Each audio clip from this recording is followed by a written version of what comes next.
je suis Aline, coach business chez The Bee Boost. Après des années de freelance en tant que retoucheuse photo, je suis devenue coach business et j'aide désormais les entrepreneurs à booster leur entreprise. Si vous êtes à la recherche de stratégies, d'astuces, de retours d'expérience, de partage et d'une bonne dose de bonne humeur, vous êtes au bon endroit. Dans ce podcast, seul ou avec mes invités, je vous partage tout pour vous inspirer au quotidien, vous aider à atteindre tous vos objectifs et faire en sorte que vous puissiez développer le business de vos rêves. Alors, installez-vous confortablement et c'est parti pour l'épisode du jour.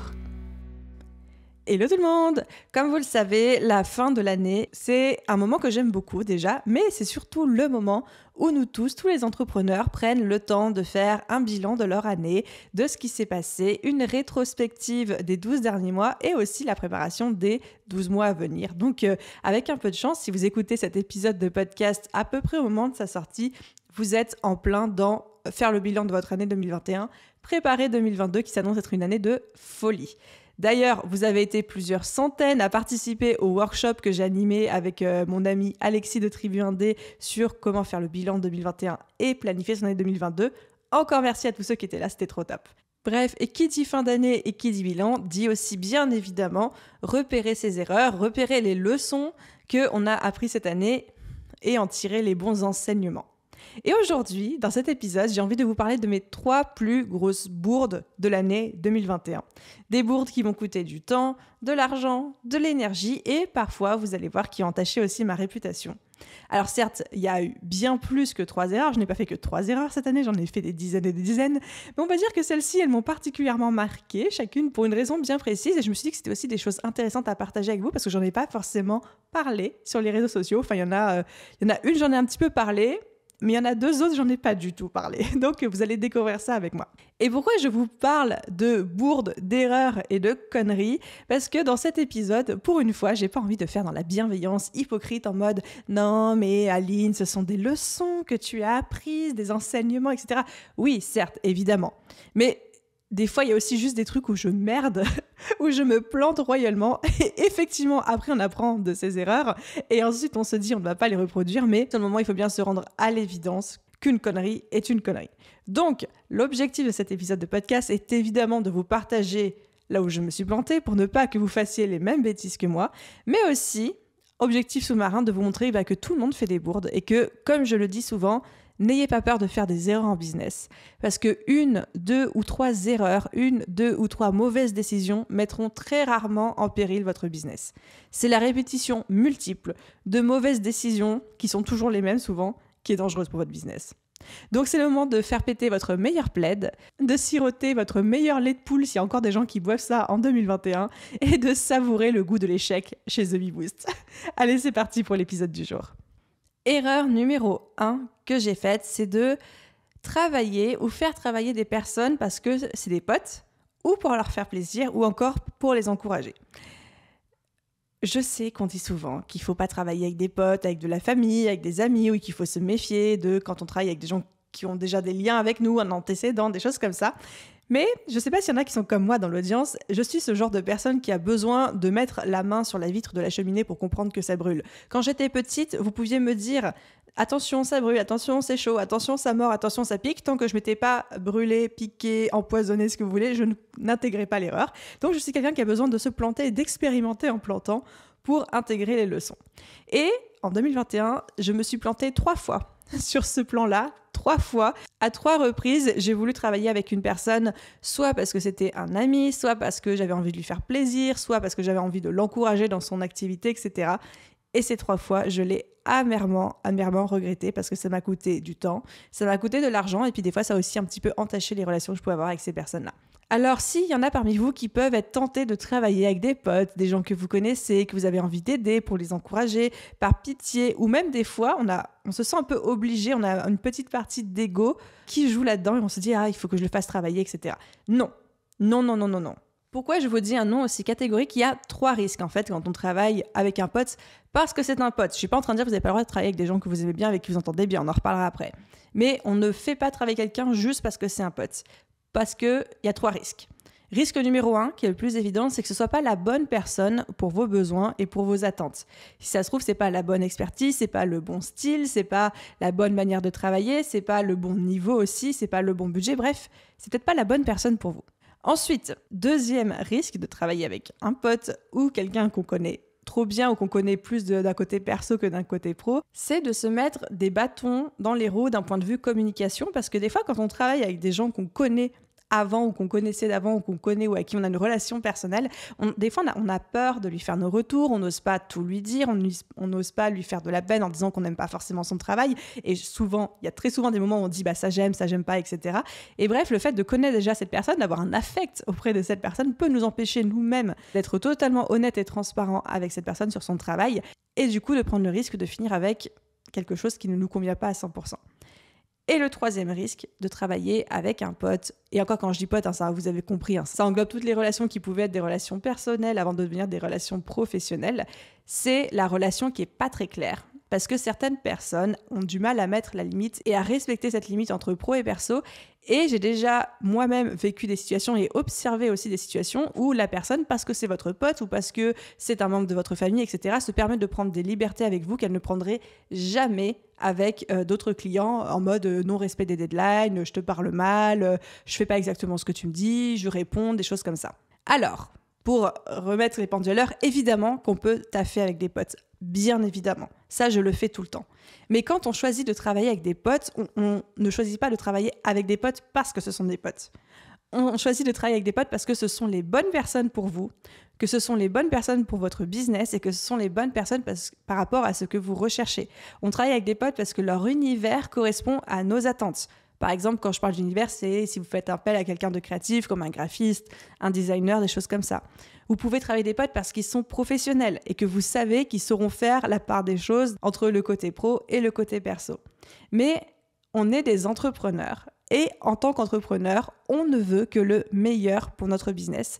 Et c'est à nous-mêmes de réunir toutes les conditions pour avoir ce meilleur. On veut les meilleurs collaborateurs, on veut les gens les plus doués dans leur domaine, les plus experts. On veut une relation saine, professionnelle avec nos prestataires, nos collaborateurs, nos salariés.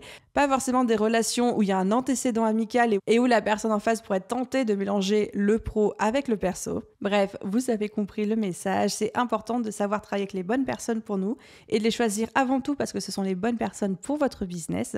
Et ensuite seulement, si vous avez la chance d'avoir de très bonnes relations, des relations amicales ou familiales avec ces personnes-là, mais tant mieux, c'est parce que c'est toujours un kiff de travailler avec des gens professionnels et avec qui on s'entend bien. Mais ne jamais recruter des personnes juste parce que c'est des potes ou juste pour leur faire plaisir ou juste pour les encourager ou encore parce qu'on se sent coupable. Encore une fois, je l'ai fait à 3 reprises cette année et les 3 reprises, je l'ai amèrement regretté. Ça m'a coûté du temps, de l'argent et parfois même une relation. Donc, petit aparté là-dessus, comment moi, de mon côté, j'ai géré cette erreur cette année ? Eh bien, tout simplement, il ne faut pas hésiter à dire stop.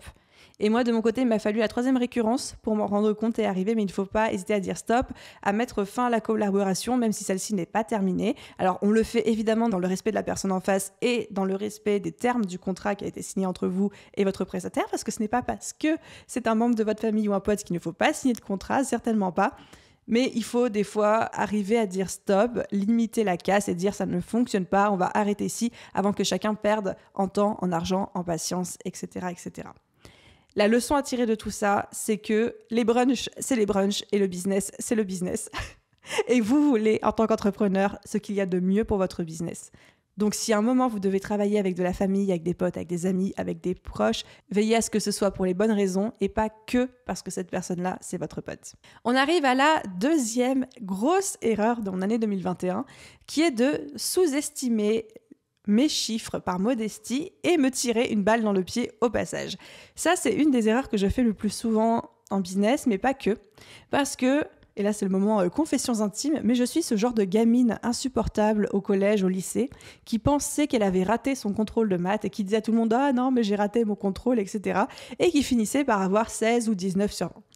Je le confesse, cette fille-là, c'était moi. Et je le pensais vraiment que j'avais loupé mon contrôle. Et au final, je terminais toujours avec une bonne note, on va dire dans 99% des cas. Aujourd'hui encore, j'ai tendance à reproduire ce comportement dans mon business, c'est-à-dire que j'ai des chiffres en tête, des objectifs, par exemple pour un lancement, un nombre de ventes, un objectif de chiffre d'affaires mensuel, et dans ma tête, je suis persuadée que cet objectif est le bon, que cet objectif est challengeant, que cet objectif est ambitieux, que ça va être quelque chose qui va me pousser et que j'aurai peut-être du mal à atteindre, mais que je serai très fière d'avoir réussi à franchir. Bref, je suis persuadée d'avoir le bon objectif. Mais très très très souvent, je me plante et ça me porte préjudice. L'exemple le plus frappant qui m'a inspiré cette erreur, c'est un incident avec Demio, mon logiciel de webinaire, lors du dernier lancement de la BSB Academy. Donc pour vous remettre rapidement les choses dans leur contexte, quand je lance mon programme en ligne de la BSB Academy, c'est un lancement annuel pendant lequel le panier est ouvert pendant 10 jours et mon modèle de communication, c'est le webinaire. Donc c'est-à-dire que j'anime des webinaires en live, à l'issue desquels je vends mon programme. Les gens achètent pendant cette fenêtre de 10 jours, tout spécialement pendant ces webinaires-là, et ensuite je ferme le programme pour 1 an. Et du coup, Demio, mon logiciel de webinaire, a cette particularité qu'il est incroyable, mais qu'il n'accepte pas plus de 2000 personnes connectées en live en simultané. Donc, c'est-à-dire que quel que soit le nombre de personnes inscrites, il ne pourra pas y avoir plus de 2000 personnes connectées en live en simultané. Et donc moi, je m'étais dit, dans ce cas-là, je vais limiter à 4500 inscriptions maximum par webinaire, vu que j'en faisais 3 ou 4, je ne sais même plus, pour un taux de présence estimé à peu près 45%, ce qui est déjà top étant donné que la moyenne du marché est à 30%. Sauf que ce qui s'est passé au final, c'est que le taux de show-up, donc le taux de tentative de personnes qui ont essayé de se connecter en live le jour J à l'heure H, était de 60%.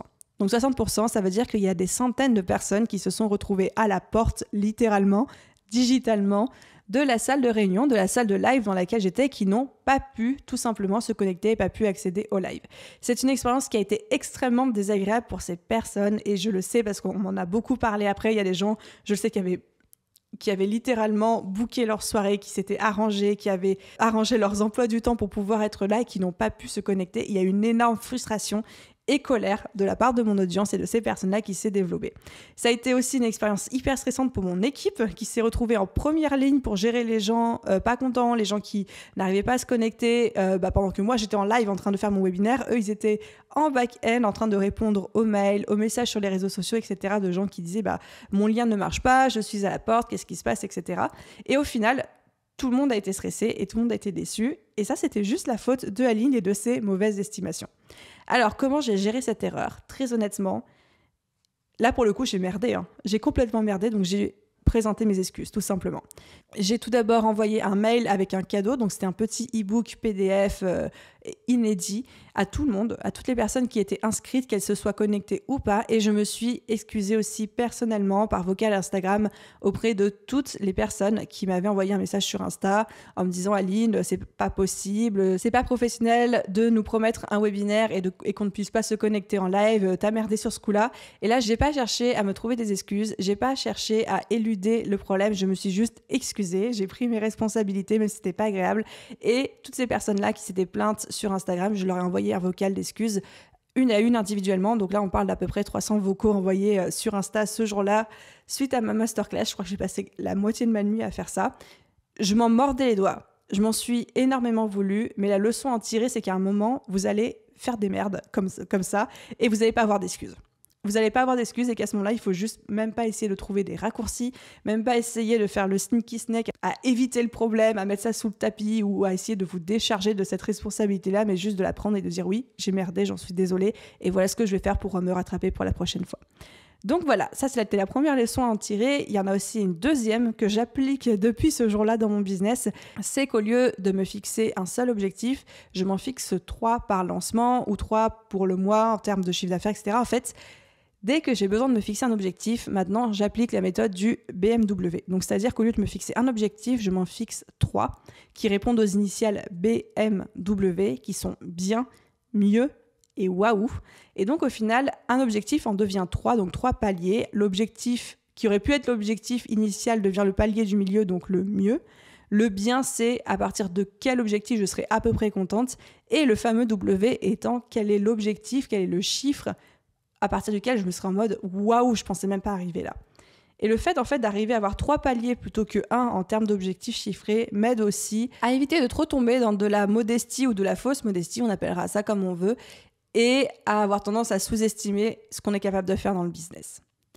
Donc ça, c'était pour la deuxième erreur. Et j'arrive à la troisième erreur, qui est la plus récente et peut-être aussi celle qui m'a le plus frappée cette année.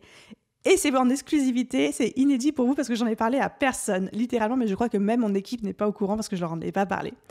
Cette erreur, pour être très honnête avec vous, j'en ai honte, mais il faut que je vous en parle parce que je pense que ça pourra servir n'importe lequel d'entre vous qui écoutez cet épisode. J'ai pour habitude de dire, et de répéter qu'il faut toujours répondre avec politesse, répondre avec bienveillance, quel que soit le type de message que vous recevez, que ce soit par mail, sur les réseaux sociaux, sur vos plateformes, en commentaire sous vos contenus, etc. Ou alors ne pas répondre du tout. Bon, évidemment, ce que je dis ne concerne pas tout ce qui est les messages haineux, racistes, de trolls, là où la question ne se pose même pas, on les supprime et on ne cherche même pas à rentrer dans le débat, mais il y aura toujours sur Internet des gens qui essaieront de vous piquer ou qui viendront vous chercher ou qui des fois qui ne seront pas d'accord avec vous. Et moi, j'ai toujours dit, il faut répondre avec énormément de douceur, de bienveillance et jamais rentrer dans la confrontation, etc. pour 2 raisons. La première, c'est parce que c'est le customer care, c'est le respect, c'est la politesse, etc. Et la deuxième raison, c'est parce qu'on ne sait jamais ce que la personne en face de nous peut faire de notre réponse ensuite. Et je pense tout particulièrement au fait de se protéger, nous, parce que la personne en face, elle peut tout à fait faire des screenshots de nos réponses, sortir les choses de leur contexte, etc. Et vous ne voulez pas que ça vous retombe dessus d'une manière ou d'une autre. Et spoiler alerte, c'est précisément ce qui m'est arrivé. Je n'en suis pas fière, mais une seule fois cette année, j'ai répondu peut-être pas très bien à quelqu'un. Ça a pris des dimensions pas possibles. Je vais vous raconter cette petite anecdote. Alors, j'ai été démarchée par quelqu'un sur Instagram. On va dire ce genre de démarchage qui n'est pas toujours agréable à recevoir, où la personne, sous prétexte de nous faire un mini audit de notre compte Instagram, épingle tout ce que, selon lui, nous faisons mal.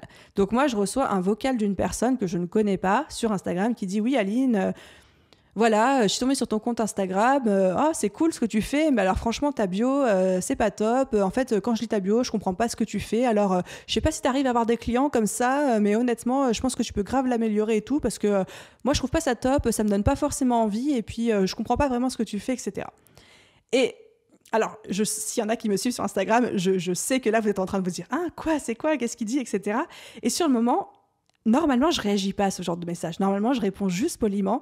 Mais ce jour-là, cette personne-là, je sais pas si c'est parce que j'étais énervée déjà ou de mauvais poil ou même que cette personne avait réussi à avoir un vocabulaire ou des mots qui m'ont piqué dans mon ego, mais mon ego a pris le dessus. Et je suis rentrée dans une bataille d'ego justement avec cette personne-là. C'est-à-dire que j'ai commencé à lui répondre en mode « merci pour ton message. Jusqu'ici, j'ai pas eu de problème pour trouver des clients. » Jusqu'ici, mon business se porte pas trop mal. Donc, même si je ne fais pas les choses à ton goût, apparemment, je les fais pas trop mal quand même, vu que mon business tourne bien. D'ailleurs, pour la petite histoire, j'ai reçu ce message genre 1 jour ou 2 jours après avoir publié mon épisode de podcast sur le fait qu'on avait passé le 1 million en termes de chiffre d'affaires. C'était aussi un post sur Instagram. Donc, je m'étais dit, si la personne avait passé ne serait-ce que 10 secondes à regarder mes posts Instagram, elle aurait vu ce gros titre-là et elle se serait pas permis de me dire en message privé « Je ne sais pas si tu arrives à trouver des clients ». Je pense que c'est peut-être là où mon ego a été un petit peu piqué. Et du coup, voilà, j'ai commencé un peu à m'énerver et lui, il a commencé à s'énerver en retour. Et en fait, du coup, la discussion a pris un tournant pas très sympa, même si effectivement, à la fin de la conversation, ça s'est un petit peu calmé. Je me suis rendu compte que j'étais montée dans une bataille d'ego que j'aurais pas dû, donc je me suis excusée auprès de la personne. Et encore une fois, je précise que c'est la seule et unique fois où ça m'est vraiment arrivé et j'en ai eu honte juste après. Eh bien, figurez-vous que ça n'a pas loupé en termes de retombées parce que je m'excuse auprès de la personne, il s'excuse aussi à demi-mot, et on va dire agree to disagree. On s'est quitté, on va dire, de manière cordiale, mais je pense pas que ça serait devenu un pote, quoi. Et bien, figurez-vous qu'un mois après cette discussion à peu près, je suis démarchée de nouveau par une personne sur un sujet très similaire, mais la personne a un démarchage plus bienveillant, puis il faut croire que moi je suis dans de meilleure humeur ce jour-là, donc on papote, je suis polie avec lui, il est poli avec moi, etc. Et en fait, dans la conversation, à un moment, il me glisse un petit bon, bah ça va, en fait, t'es vachement sympa, hein, contrairement à ce qu'on m'a dit. Et là, j'ai dit, comment ça, contrairement à ce qu'on t'a dit? Et il s'avère qu'en fait, la première personne qui m'a démarchée et avec qui je m'étais un peu pris le bec juste avant, pris le bec, hein, c'est un grand mot, et bien que cette personne-là était dans une formation en ligne sur le démarchage et que notre conversation, la conversation où mon ego a pris le dessus, a été screenshotée par cette personne et a terminé sur le groupe Facebook de toute la formation en ligne de ces personnes d'où elles venaient. Enfin, je ne sais pas si c'est très clair, mais en gros, la personne avait screenshoté la partie de la conversation où on avait eu cette petite bataille d'ego et l'avait montré à tous ses collègues de la formation et de la promotion, etc. Alors, je ne sais pas c'est quoi comme formation, je ne sais pas qui est le formateur, j'ai même pas osé demander, mais voilà. Et là, j'étais en mode, mon Dieu, il a suffi d'une personne, une personne en 3 ans d'entrepreneuriat à qui j'ai un peu mal parlé, même si je suis restée polie, pour que ce soit screenshoté, pour que ça finisse sur un groupe Facebook et pour impacter potentiellement des dizaines, je ne sais pas combien il y avait de personnes sur ce groupe Facebook. Alors comment j'ai géré cette erreur sur le coup quand j'étais en conversation avec cette deuxième personne qui m'a dit bon bah en fait contrairement à ce que tu m'as dit, t'es sympa. J'étais très transparente avec lui. Je lui ai dit effectivement, je vois très bien de qui tu parles, je vois très bien de la conversation de laquelle tu parles. Je regrette d'avoir eu ce comportement avec cette personne. J'aurais pas dû lui parler comme ça. Effectivement, son démarchage avait été un peu maladroit, mais rien ne justifiait ma réponse. Et aujourd'hui, j'en ai honte. Et j'ai été très claire, très transparente là-dessus. J'ai pas cherché à justifier mon comportement. J'ai pas cherché à renvoyer la faute sur son collègue. Voilà. Mais alors sur le moment, qu'est-ce que je l'avais mauvaise entre nous. Et la leçon à en tirer pour vous, les amis, pour vous tous qui m'écoutez, c'est ne parlez jamais mal à une personne, à un lecteur, à un auditeur, à quelqu'un de votre audience ou même à quelqu'un d'extérieur. Pensez toujours qu'il peut y avoir un screenshot de faits, de vos mots, de vos paroles, sortis de son contexte, parce que évidemment, le screenshot de notre conversation qui avait popé sur le groupe Facebook de cette fameuse formation en ligne, il n'y avait pas la partie où je m'excusais dedans. Il n'y avait que la partie où mon ego avait pris le dessus et où j'étais un peu piquante avec la personne en face. Donc, c'est triste, mais c'est la réalité. On n'est jamais à l'abri, en fait, de ce genre de retour. Donc voilà, pensez à moi, il m'a fallu d'une seule fois en 3 ans pour me faire épingler. Soyez toujours poli, pensez toujours à rester bienveillant, à rester ferme, à mettre un cadre, à poser un cadre pour éviter de refaire la même bourde que moi. En tout cas, aujourd'hui, on ne m'y reprendra plus. Donc voilà, petit récap des 3 grosses erreurs de mon année business 2021. Erreur numéro 1, travailler avec des personnes parce que c'était des potes ou pour leur faire plaisir et non pas parce que c'était les meilleures personnes pour mon business. Erreur numéro 2, sous-estimer mes chiffres par modestie et au final me tirer une balle dans le pied au passage. Et erreur numéro 3, mal parler. Alors on est d'accord que mal parler, j'ai jamais insulté personne, mais bon bref, vous avez compris l'anecdote. Mal parler à une personne, manquer de customer care pour qu'au final une partie de notre conversation soit screenshotée et partagée à d'autres personnes. Voilà, je sais pas quelle erreur vous parle le plus ou quelle erreur vous dites « Ah, ça, il faut que je fasse gaffe dans mon propre business », mais j'espère qu'en tout cas, mes conneries à moi pourront vous éviter de les faire de votre côté ou en tout cas éveiller votre attention sur ces points-là. Moi, ça m'a fait rire d'enregistrer cet épisode de podcast pour de vrai. C'est toujours important pour moi de montrer que on fait tous des conneries. Hein. Clairement, on en fait tous, des petites, des moyennes, des grosses. Là, je vous en ai partagé que j'estime être plutôt grosses de mon propre point de vue. J'en fais des petites tous les jours. Mais celle-ci, pour moi, c'était important de vous faire un petit retour là-dessus. Encore une fois, on en rigole aujourd'hui et on relativise, mais c'est des choses que je m'assurais de ne jamais reproduire. C'est tout pour aujourd'hui. Un immense merci d'avoir partagé ce moment avec moi, de m'avoir accordé votre temps d'écoute. J'espère que tout va bien de votre côté. Et à vous tous, je vous souhaite une merveilleuse journée, soirée, après-midi, nuit, où que vous soyez. Et je vous dis à très vite dans un prochain épisode. Bye tout le monde!